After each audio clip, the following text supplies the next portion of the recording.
శ్రీ గురుభ్యో నమః. ఒకసారి నారద మహర్షి అడిగారంట, స్వామి మీరు ఎక్కడ ఉంటారు?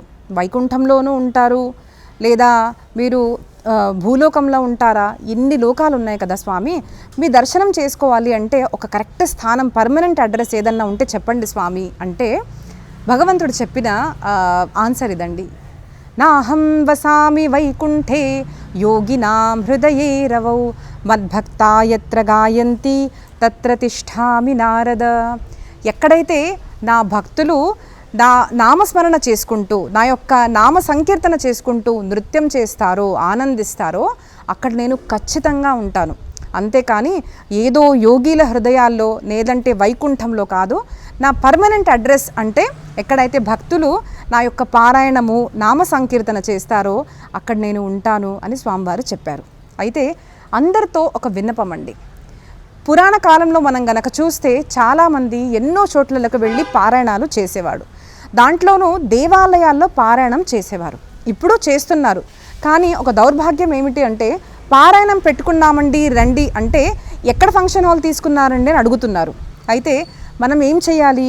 పారాయణాలు చేసుకోవాలి, చేసుకుంటున్నారు, బాగానే ఉంది. కానీ పారాయణాలు ఏదో ఒక దేవాలయంలో మాత్రమే చేసుకోవడము మనం అందరి కర్తవ్యము. దానివల్ల దేవాలయ యొక్క సంరక్షణ జరుగుతుంది. అందరూ కూడా దేవాలయాల్లో పారాయణాలు చేయాలి. రెండవది, మనము ఎన్నెన్నో ఖర్చు పెట్టి శారీరక శ్రమ, ధనం కూడా మనం స్పెండ్ చేసి ఎన్నో తీర్థయాత్రలకు వెళ్తుంటాము. మంచిదే, కానీ అక్కడ దేవుడు ఉంటాడో లేదో, అనుభూతి కలుగుతుందో నాకు తెలియదు. కానీ ఈ హరినామ సంకీర్తన, ఈ పారాయణం వల్ల మాత్రం ఖచ్చితంగా హరి యొక్క మనకు ఏదో ఒక అనుభూతి ఖచ్చితంగా కలుగుతుంది. అక్కడ మనకు హరి కనిపించకున్నా కూడా దేవుడికి మనం కనిపిస్తాము అన్నది మాత్రం ఖచ్చితంగా నేను చెప్పగలుగుతానండి. నా జీవితంలోనే ఎన్నో అనుభూతులు ఉన్నాయి. కాబట్టి అందరూ కూడా అక్కడ ఒక పారాయణం జరుగుతుంది అంటే మమ్మల్ని పిలవలేదు మేము వెళ్ళము అన్నది కాకుండా, పారాయణం జరుగుతుంది కదా మనం వెళ్ళాలి అని ఈ భావనతో అందరూ కూడా ఎక్కడ పారాయణం జరుగుతున్నా మనం వెళ్ళి పరివార సమేతంగా, మిత్ర సమేతంగా వెళ్ళి ఆ పారాయణం యొక్క కార్యము మంచిగా జరిగేటట్టుగా మనం అందరం చూసుకోవాలి. అది మన యొక్క కర్తవ్యము. కాబట్టి గ్రంథ పారాయణ, నామ సంకీర్తన, స్తోత్ర పారాయణ ఇవన్నీ చేయండి. మీకు తెలుసు, లలిత చేస్తుంటారు చాలామంది విష్ణు సహస్రనామం చేస్తుంటారు, చాలామంది హనుమాన్ చాలీసా చేస్తుంటారు.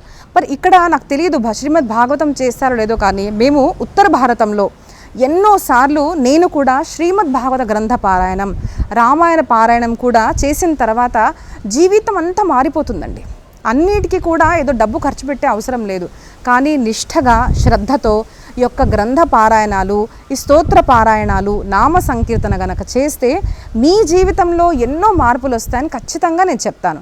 మరి తప్పకుండా చేయండి, దేవాలయాల్లోనే చేయండి. ఇవి చేసిన తర్వాత మీ జీవితంలో ఏ మార్పులు వచ్చాయో నాకు ఖచ్చితంగా కమెంట్ రూపంలో నాకు తెలియజేయండి. అందరికీ జై శ్రీరామ్.